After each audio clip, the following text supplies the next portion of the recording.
I wonder if he'd still be as successful if his name was 9-6. I ain't never in a loop of spiritual and physical, just filling in the gaps like I'm the one who made the Welcome to interlude. another day in the Elajas era. I'm your host with the most boast, Taylor Elajas, and I'm feeling real good today, but you doing good? I'm doing pretty good, but are you doing good though? I'm doing pretty good. So welcome to the first episode of Filling in the Gap, and here we serve as the bridge for all perspectives. And today's topic is character versus reality. Now, this is a very heavy-hitting topic because what I believe to be common sense is not really that common. But maybe I'm just thinking about things on a different plane, and I want to be able to make you understand the same things that I understand. Now, in the music entertainment industry, they were basically like this. And to be a rapper nowadays, you have to have a personality and a character. You have to be marketable. Something to market you by. You have to be different. You have to make yourself available to the people to where they're going to gravitate towards you. And today, who we're going to use as a figurehead of this conversation is Mr. TEKASHI 6IX9INE. He is a perfect example of character versus reality. Now, his character was very braggadocious and very in your face. I don't care what you say, I'm going to do what I want. Now, the reality is who made him think like that? How did he get to this point where he is right now, fighting life in prison? And how did his reality and character end up mixing to just cause a whole bunch of trouble? So now we're going to get into this, and I'm going to just dive into this topic of character versus reality, because there is a blurred line between character and reality. The things that you're seeing on your screen is just what that character is being marketed to you by, and you're eating it all up. Even if you don't believe that you like this person, they're marketing what they want themselves to be marketed to you as, and you're eating it up. There's a difference between somebody's real life and the character that they portray in front of you. Now, my job here is to help you understand the difference between the two. Now, Snow Billy, a former member of the 9 Trey Bloods, which is what TEKASHI 6IX9INE, on paper, the character TEKASHI 6IX9INE was supposedly a part of. Now, Snow Billy had an interview with BBN News, and he was basically giving his story, giving the tell-all of the behind the scenes of what was going on with TEKASHI 6IX9INE and the 9 Trey Bloods. So I'm going to give some information that is going to just go with the point of character versus reality. So let's get into these points real quick. Snow Billy did say a whole bunch, and all of it goes with what I've been saying in terms of marketing yourself to the people. You have to be marketable. X was marketable. Lil Pump is marketable. 6ix9ine is marketable. Even somebody like Black is marketable. Everybody has to be marketable in their own way. They have to have a character. A lot of times the reality isn't what their character really is. You have Meek Mill on the Breakfast Club the other day. He said, "You think I'm really still out here toting pistols? You think when I post a pic in the hood, I'm really still in the hood? No. I took that pic. The sun looked nice. I grabbed my iPhone. I was like, yo, this selfie about to hit. And then I posted it once I was out the hood." Because you're really not supposed to rap about the stuff you do in the moment. That's just not really what a smart rapper really does. But let's get into these points.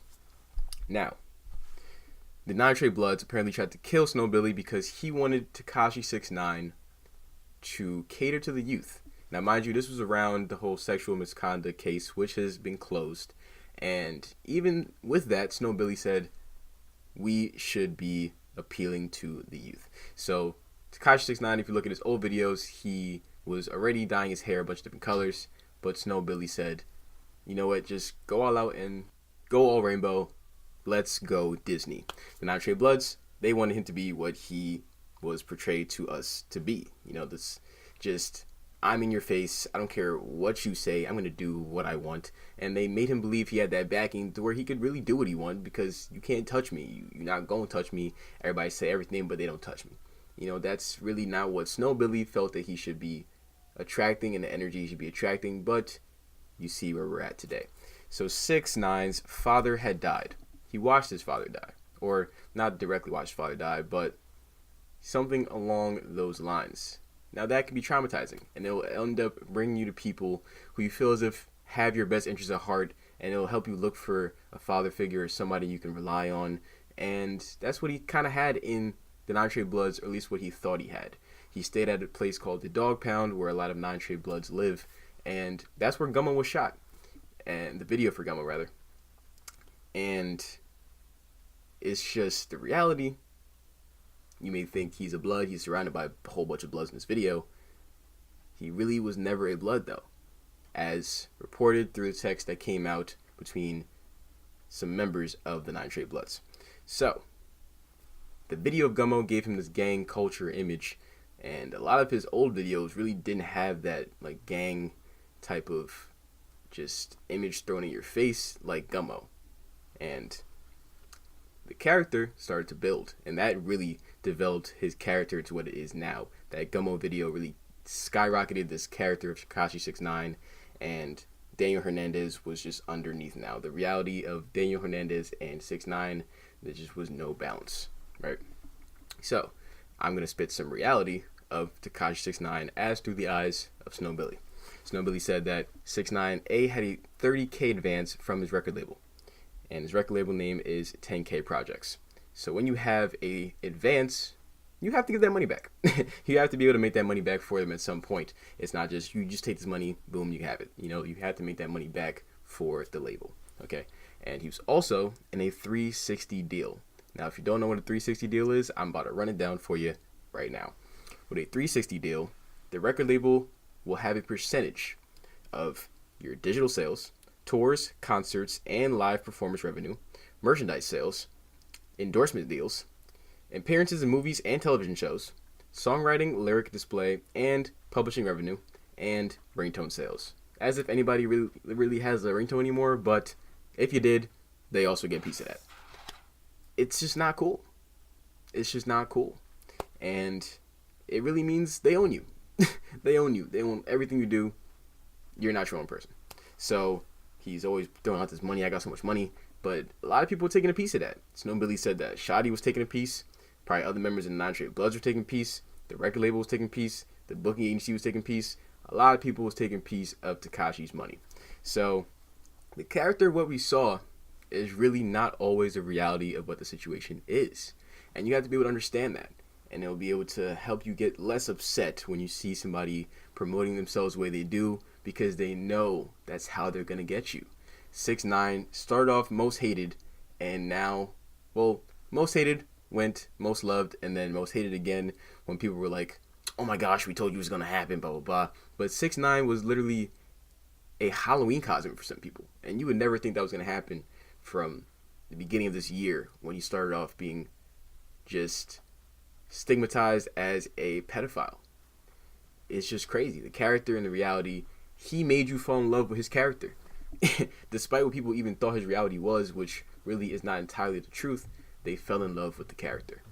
You just gotta understand there's a difference. A lot of times, the character they're portraying is not the reality that they're living. A lot of people think Kodak is pretty damn stupid because of the way he sounds and what he says and the actions that he does. But I truly do believe his reality is not that of a stupid person. I think he's very intellectual. And when you come up in that type of environment, it just makes you grow up a lot faster.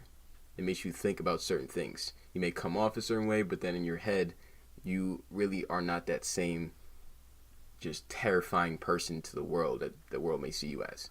So I hope you learned something about character versus reality, and I hope you realize a lot of your favorite rappers are putting on a front. There's a mask. All right, when you take the mask off, a lot of times that same mask is not what it is. You know what I'm saying? When you take the mask off, just a completely different person. The mask off is the reality. The mask on is the character. So I hope you realize that and learn something today. And come back for more episodes of Filling the Gap, where we will bridge all perspectives. I'm not wording unique. Finito. Are you an artist with a fire track, but just not enough promotion?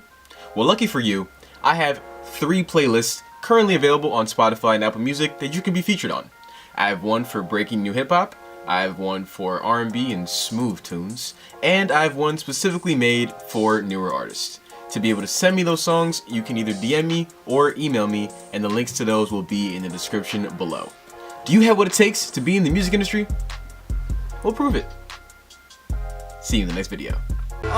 See you trying to get your bands up, stopping me from getting mine. You better put your hands up. Turn your boss to Clay man's running like a dance off. Hit you in the center like McGregor with the hand truck. Ooh, best kept secret like a baller's life mixtape. Ooh, ooh, stupid when I'm flowing, talk your shit sway.